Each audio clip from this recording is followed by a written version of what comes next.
An Amherst man now faces federal charges after prosecutors say he stole federal and state taxpayer money intended for the care of asylum seekers here in Erie County. Yeah, this theft case now involves a former employee of the Jericho Road agency, which provides health and resettlement services. Channel 2's Ron Plants spoke today with their CEO. Ron, what they have to Well, Scott, Mary Alice, difficult and obviously disappointing for Dr. Myron Glick as his agency suffered this case of allegedly stolen funding from a man who Glick says is himself a resettled refugee and a former patient of his who was placed last fall in this financial position of trust.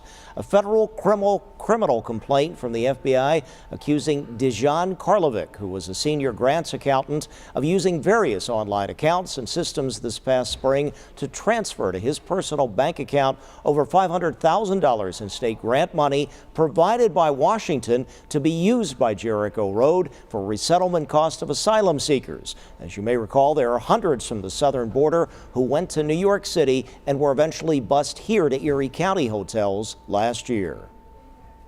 You had to pick up additional duties at Jericho Road to help handle these people, additional responsibilities.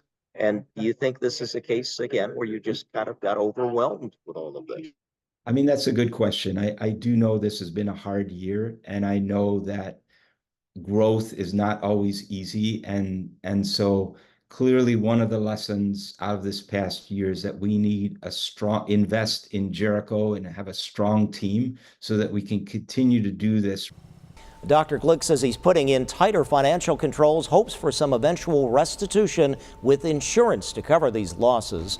Dejan Karlovic's attorney says he has no comment at this time, but again, these are tax dollars involved with these government grants covering asylum seekers. On your side, Ron Plants, Channel 2 News.